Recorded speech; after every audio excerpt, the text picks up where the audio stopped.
Video game খেলার সময় ক্যারেক্টারদের তো রিমোট দিয়ে কন্ট্রোল করা যায়, তাই না? কখন তারা লাফ দেবে, কখন থামবে, সবই আমাদের আঙুলের ডোগায় থাকে। হ্যাঁ, একদম। বাটনে চাপ দিলেই কাজ হয়ে যায়। ঠিক। কিন্তু বাস্তব জীবনেও যখন আমরা চারপাশের মানুষজনের আচরণ ঠিক সেভাবেই নিয়ন্ত্রণ করার একটা অবচেতন চেষ্টা করি, তখন পুরো ব্যাপারটা চরম হতাশাজনক হয়ে দাঁড়ায়। সত্যিই তো। মানে মানুষ তো আর ভিডিও গেমের ক্যারেক্টার নয়। একদমই না। ধরুন কেউ হয়তো খুব জরুরি মেসেজের রিপ্লাই দিচ্ছে না, অথবা অফিসের কোনো কলিগ অদ্ভুত আর অসহযোগিতামূলক আচরণ করছে। হ্যাঁ হ্যাঁ, বা পরিবারের সদস্যরা আমাদের নেয়া কোনো সিদ্ধান্তকে কিছুতেই মেনে নিচ্ছে না। এগুলো খুব কমন দৃশ্য। ঠিক বলেছেন। এ যে অন্যদের রিমোট কন্ট্রোল দিয়ে চালানোর একটা নিষ্ফল চেষ্টা, এটা কিন্তু আমাদের দিনের বেশিরভাগ মানসিক শক্তি একেবারে শুষে নেয়। তো আজকের এই গভীর আলোচনায় আমরা আমাদের সামনে থাকা বেশ কিছু চমৎকার সোর্স মেটেরিয়াল, বিশেষ করে মেল রবিন্সের বিখ্যাত দ্য লেট দেম থিওরির পাতা উল্টাতে উল্টাতে ঠিক এই মনস্তাত্ত্বিক জায়গাটাতে আলো ফেলার চেষ্টা করব। দারুণ একটা বিষয়। আমাদের উদ্দেশ্য একটাই, অন্যদের নিয়ন্ত্রণ করার এই নিরর্থক চেষ্টা থেকে বেরিয়ে এসে কিভাবে নিজেদের মানসিক স্বাধীনতা ফিরে পাওয়া যায় তার একটা বাস্তবসম্মত উপায় খুঁজে বের করা। হ্যাঁ, আর এই যে রিমোট কন্ট্রোল খোঁজার মানসিকতা, এর পেছনে কিন্তু একটা খুব শক্তিশালী স্নায়বিক কারণ আছে। মানে এটা শুধু স্বভাবের দোষ নয়। ও আচ্ছা, স্নায়বিক কারণ সেটা কেমন? ধরুন, আমাদের ব্রেনের গভীরে থাকা অ্যামিগডালা নামের অংশটি সারাক্ষণ চারপাশের পরিবেশ স্ক্যান করতে থাকে বিপদের সংকেত খোঁজার জন্য। উম বিবর্তনের ধারা এটা তৈরি হয়েছিল, তাই না? একদম ঠিক। আমাদের বন্য প্রাণী বা প্রাকৃতিক দুর্যোগ থেকে বাঁচানোর জন্য। কিন্তু আধুনিক জীবনে যখন কেউ আমাদের প্রত্যাশা অনুযায়ী আচরণ করে না, অ্যামিগডালা সেটাকেও একটা সরাসরি হুমকি বা থ্রেট হিসেবে ধরে নেয়। মানে কেউ মেসেজের রিপ্লাই না দিলে ব্রেইন ভাবে যেন বাঘ আক্রমণ করেছে। অনেকটা সেরকমই। ব্রেন তখন ফাইট অর ফ্লাইট মোডে চলে যায়। শরীরে কর্টিসল হরমোনের মাত্রা বেড়ে যায়, আর ঠিক এই জায়গাটাতে মেল রবিন্সের লেট দেম বা তাদের করতে দাও থিওরিটা একটা জাদুকরী জ্ঞানীয় ফিল্টার বা কি বলে কগনিটিভ ওভাররাইড হিসেবে কাজ করে। আচ্ছা, তার মানে এই ফ্রেমওয়ার্কের মূল কথা হল অন্যদের মতামত, আবেগ বা আচরণ নিয়ন্ত্রণের চেষ্টা পুরোপুরি এবং সচেতনভাবে ছেড়ে দেওয়া। ঠিক তাই। আমাদের সোর্সে মেল রবিন্সের নিজের জীবনেরই একটা খুব সাধারণ কিন্তু চমৎকার ঘটনার উল্লেখ আছে, তার ছেলে অকলির হাই স্কুল প্রমের দিনের ঘটনা। উম এই ধরনের বয়ঃসন্ধিকালের ইভেন্টগুলোতে তো অভিভাবকদের এমনিতেই স্নায়ুর চাপ অনেক বেশি থাকে। সবকিছু নিখুঁত করার একটা তাড়না কাজ করে। হ্যাঁ, আর ঠিক ওই তাড়নাটাই মেল রবিন্সের ভেতরে কাজ করছিল। প্রমের দিন কোনো পরিকল্পনাই ঠিকঠাক এগোচ্ছিল না। মানে ওকলির কোনো ডিনার রিজার্ভেশন ছিল না, বন্ধুদের সাথে মিলে তারা ঠিক কী করবে তার কোনো স্পষ্ট রূপরেখাও ছিল না। ওরে বাবা, লাস্ট মিনিটের ঝামেলা! একদম। মেল রবিন্স তখন একজন চিরাচরিত মায়ের মতোই সবকিছু নিজের হাতে তুলে নেওয়ার চেষ্টা করছিলেন। ছেলের ডেটের জন্য নিজে থেকে একটা কোর্সেজও কিনে এনেছিলেন। যদিও পরে দেখা যায় যে মেয়েটি নিজের কোর্সেজ নিজেই নিয়ে এসেছে, তাই তো? হ্যাঁ, এই পুরো সময়টাতে তিনি পরিস্থিতি নিয়ন্ত্রণ করতে না পেরে প্রচণ্ড মানসিক চাপের ভেতর দিয়ে যাচ্ছিলেন। তখন তার মেয়ে কেন্ডাল পরিস্থিতি দেখে তাকে খুব তীক্ষ্ণ একটা কথা বলে। কি বলেছিল ক্যান্ডাল? কেন্ডাল বলে, মা, ওকলি এবং তার বন্ধুরা যদি প্রমের আগে ট্যাকো খেতে যেতে চায় তবে তাদের যেতে দাও। ওরা যদি বৃষ্টিতে ভিজে স্নিকার্স নষ্ট করতে চায় তবে তাদের তা করতে দাও। এটা ওদের প্রম, তোমার নয়। ওয়াও! মানে এই জায়গাটাতে একটা বিশাল মনস্তাত্ত্বিক শিফট বা পরিবর্তন আছে। একদম। একজন মায়ের সহজাত প্রবৃত্তি তো হল সন্তানের যেকোনো ত্রুটিপূর্ণ পরিস্থিতি ঠিক করে দেওয়া বা ফিক্স করা। কিন্তু যখনই এই ফিক্স করার দায়িত্ব থেকে নিজেকে সরিয়ে নেওয়া হয়, তখন যে পরিমাণ মানসিক শক্তি বেঁচে যায় তা অকল্পনীয়। ঘটনাটা ঘটার পর মেল রবিন্সের ঠিক এই উপলব্ধিটাই হয়েছিল। যখন তিনি বুঝতে পারলেন যে ওই রাতের ফলাফল নিয়ন্ত্রণ করার দায়িত্ব তার নয়, তখন মুহূর্তের মধ্যে তার অ্যামিগডালা শান্ত হয়ে গেল। মানে ওই ফাইট অর ফ্লাইট মোডটা অফ হয়ে গেল। হ্যাঁ, তিনি ছেলেকে টাকো খাওয়ার জন্য কিছু টাকা দিলেন এবং অবাক হয়ে দেখলেন হাসি মুখে বৃষ্টিতে ভেজা স্মৃতিটাই ওই রাতের সবচেয়ে সুন্দর অংশ হয়ে দাঁড়িয়েছে। ঘটনাটা হয়তো নিখুঁত বা প্ল্যানমাফিক ছিল না, কিন্তু তাদের জন্য সেটাই আনন্দদায়ক ছিল। সত্যি, লেট দেম হল সেই মানসিক ব্রেক যা আমাদের তাৎক্ষণিক প্রতিক্রিয়া থেকে দূরে সরিয়ে আনে। কিন্তু এখানে একটা বড় খটকা লাগে আমার। কিরকম ঘটকা? ধরুন, জরু এই লেট দেম কথাটাকে আমরা জীবনের সব ক্ষেত্রে মন্ত্রের মতো ব্যবহার করতে শুরু করি, তাহলে তো একটা প্যাসিভ বা নিষ্ক্রিয় জীবনযাপন করার ঝুঁকি তৈরি হয়। মানে কেউ আমাদের সাথে অন্যায় করছে বা আমাদের ক্ষতি করছে, আর আমরা শুধু বলছি ঠিক আছে তাদের করতে দাও। বুঝতে পেরেছি। এটা তো প্রকারান্তরে নিজেদের অন্যের দ্বারা ব্যবহৃত হওয়ার সুযোগ করে দেওয়া, তাই না? এই প্রশ্নটা অত্যন্ত যৌক্তিক। আর ঠিক এই জায়গাতেই মানুষ এই পদ্ধতি প্রয়োগ করতে গিয়ে সবচেয়ে বড় প্রথম ভুলটি করে বসে। আচ্ছা, প্রথম ভুল। হ্যাঁ, মানুষ সাধারণত প্রথম যে ভুলটা করে তা হলো তারা শুধু এই লেট দেম অংশটুকুই ব্যবহার করে এবং ধীরে ধীরে চারপাশের মানুষের প্রতি বীতশ্রদ্ধ ও নিষ্ক্রিয় হয়ে পড়ে। ও আচ্ছা। সোর্স ম্যাটেরিয়ালে এই প্রথম ভুলটি বোঝানোর জন্য বন্ধুদের সাথে ঘুরতে যাওয়ার বা গার্লস ট্রিপের একটা চমৎকার কেস স্টাডি রয়েছে। হ্যাঁ, গসিপ করার গল্পটা। ঠিক। একটি ট্রিপের শেষ দিনে মেল হঠাৎ জানতে পারেন যে তার কয়েকজন কাছের বন্ধু পুরো সপ্তাহান্ত ধরে তাকে নিয়ে আড়ালে গসিপ করেছে। উফ, এটা শোনার পর তো প্রথম স্নায়বিক প্রতিক্রিয়া হিসেবে প্রচণ্ড অপমানিত বোধ করাটাই স্বাভাবিক। মানে নিজেকে প্রমাণ করার জন্য তাদের সাথে ঝগড়ায় জড়িয়ে পড়াটাই তো মানুষের প্রথম রিয়াকশন হবে। যে কোনো মানুষেরই প্রথম প্রতিক্রিয়া হবে নিজেকে ডিফেন্ড করা বা ওই বন্ধুদের ভুল প্রমাণ করার জন্য মরিয়া হয়ে ওঠা। কিন্তু সেখানে তিনি থামলেন এবং ফ্রেমওয়ার্কের প্রথম অংশটা ব্যবহার করলেন। মানে তাদের গসিপ করতে দাও, তাদের ভুল বুঝতে দাও। একদম। কিন্তু এখানেই তিনি থেমে যাননি। ফ্রেমওয়ার্কের আসল শক্তিটা লুকিয়ে আছে এর দ্বিতীয় অংশে, যাকে বলা হয় লেট মি। আচ্ছা, লেট মি। হ্যাঁ, শুধু লেট দেম বলে ছেড়ে দেওয়াই শেষ কথা নয়। এরপর নিজেকে সিদ্ধান্ত নিতে হবে। Let me choose how to respond.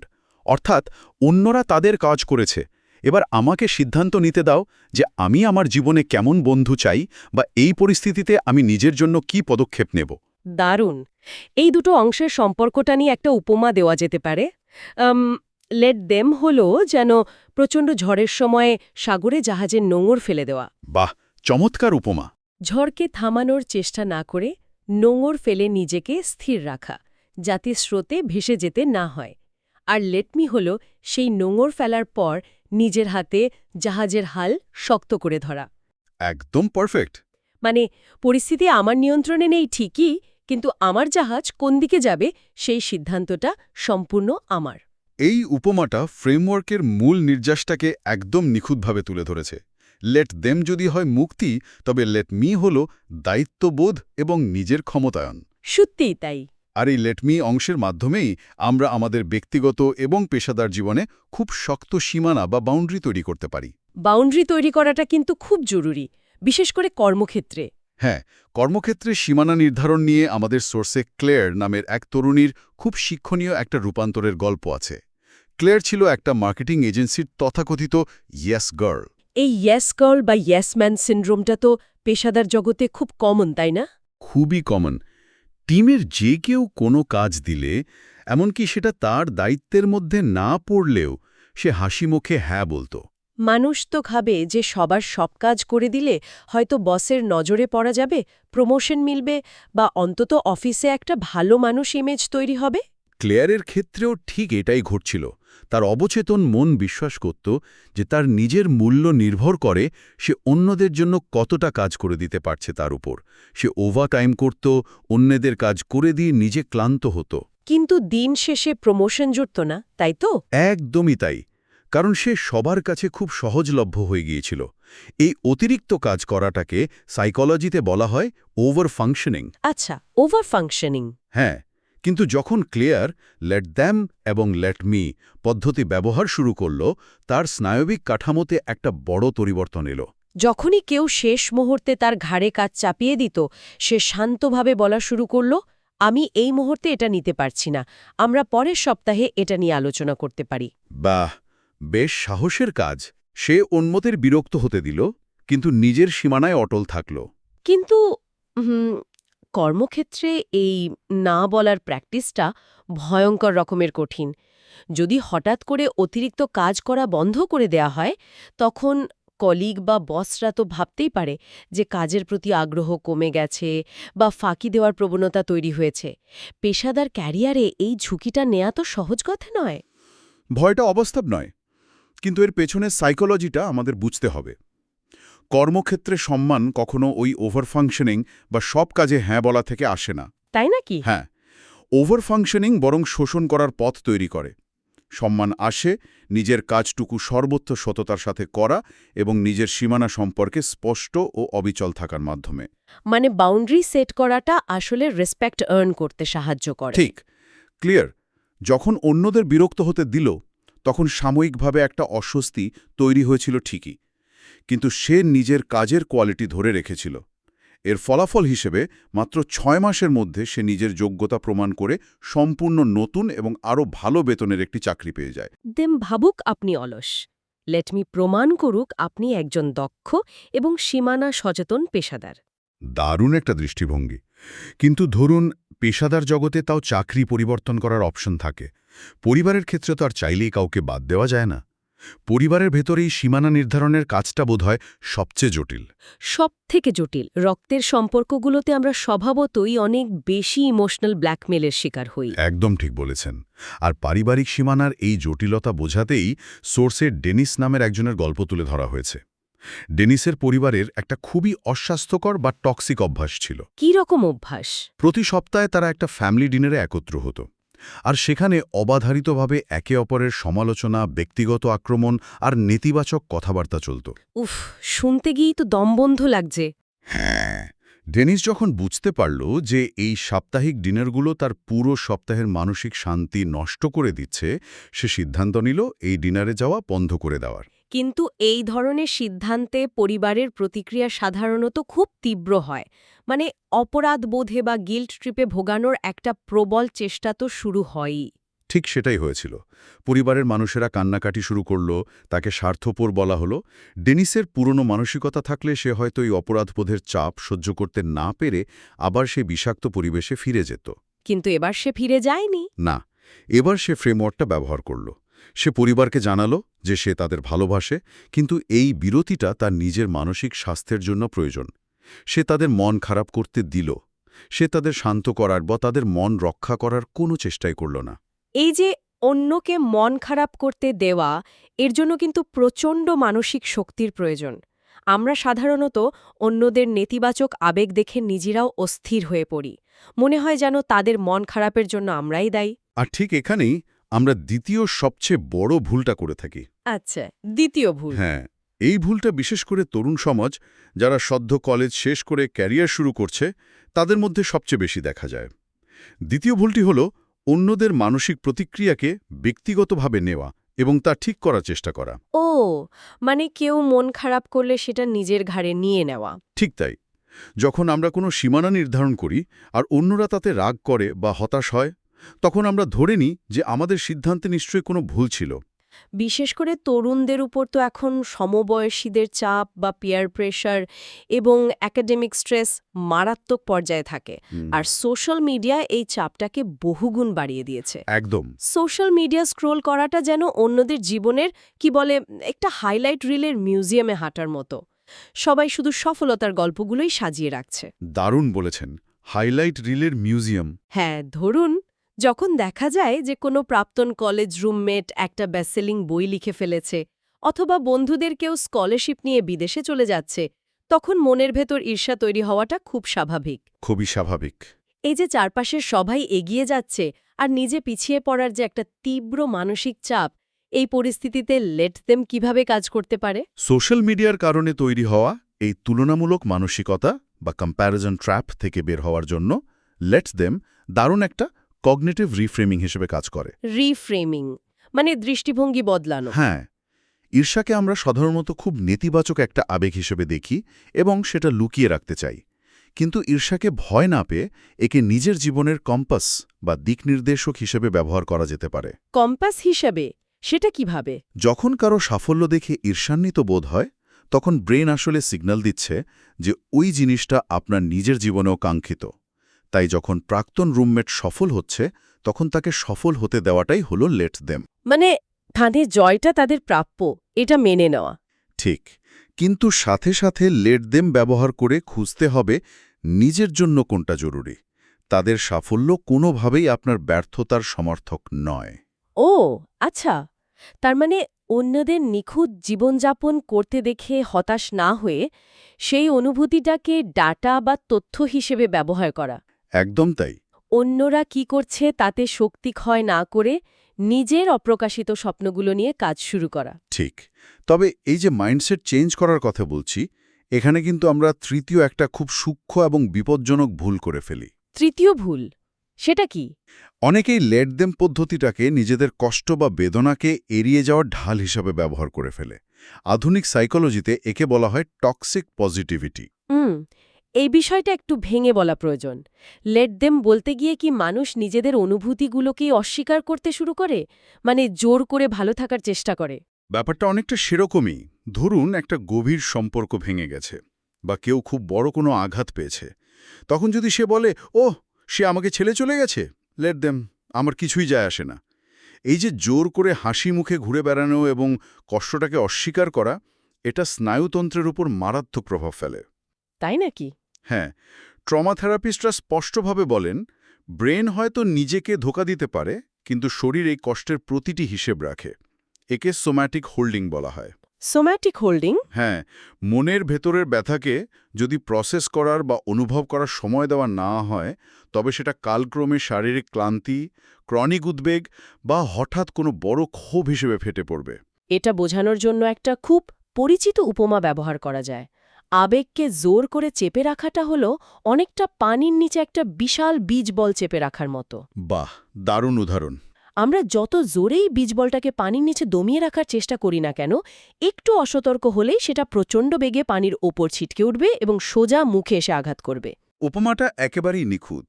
Toxic positivity ঠিক এভাবেই কাজ করে। তাই এই ফ্রেমওয়ার্কের সম্পূর্ণ সূত্রটা শুধু লেট দেম নয়, এর সাথে যুক্ত করতে হবে নিজের অনুভূতিকে স্বীকার করে নেওয়া। মানে কষ্টটাকে ফিল করতে দেওয়া। ঠিক। সূত্রটা দাঁড়ায়, তাদের চলে যেতে দাও বা কষ্ট দিতে দাও এবং নিজেকে সেই কষ্ট পুরোপুরি অনুভব করতে দাও। একে বলা যায় লেট ইট হার্ট। কষ্টকে পাশ কাটিয়ে যাওয়ার কোনো শর্টকাট নেই, এর ভেতর দিয়েই আমাদের যেতে হবে। কিন্তু প্রতিদিনের জীবনে এই লেট দ্যাম, লেট মি এবং লেট ইট হার্ট এর ভারসাম্য বজায় রাখা তো বেশ কঠিন, বিশেষ করে যখন চারপাশের পরিবেশ সারাক্ষণ আমাদের মনোযোগ এবং প্রতিক্রিয়া দাবি করছে। হ্যাঁ, তা তো বটেই। এই বীজ বলটাকে যেন সারাক্ষণ পানির নিচে চেপে রাখতে না হয়, তার জন্য কি সোর্সে কোনো ব্যবহারিক পদ্ধতির কথা উল্লেখ আছে? মানে রোজকার জীবনে কিভাবে প্র্যাকটিস করা যায় এটা? অবশ্যই আছে। এই নতুন মানসিকতাকে অভ্যাসে পরিণত করার জন্য সোর্স ম্যাটেরিয়ালে একটি খুব গোছানো ডেইলি ট্র্যাকার বা মর্নিং রুটিনের কথা বলা হয়েছে। Morning routine? হ্যাঁ, সকালের এই রুটিনটি মূলত ৩টি ধাপে কাজ করে। প্রথম ধাপটি হল ইমোশনাল অনেস্টি জার্নালিং বা আবেগের প্রতি সম্পূর্ণ সৎ থেকে লেখা। আচ্ছা, ডায়েরি লেখা আর কি। হ্যাঁ, তবে নির্দিষ্ট কিছু প্রশ্ন নিয়ে। প্রতিদিন সকালে ঘুম থেকে উঠে সবার আগে নিজেকে প্রশ্ন করতে হবে, আজ আমি আসলেই কি অনুভব করছি, আর শরীরের ঠিক কোন জায়গায় আমি এই অনুভূতিটা টের পাচ্ছি। শরীরের কোন জায়গায় অনুভূতিটা টের পাওয়া যাচ্ছে, এই প্রশ্নটা খুব ইন্টারেস্টিং। তার মানে আমরা শুধু মস্তিষ্কে চিন্তা না করে ফিজিক্যাল সেন্সেশনের সাথে কানেক্ট করার চেষ্টা করছি। তাই, কারণ আবেগ শুধু মনে থাকে না, শরীরেও থাকে। ওই যে বললাম, সোমাটিক হোল্ডিং।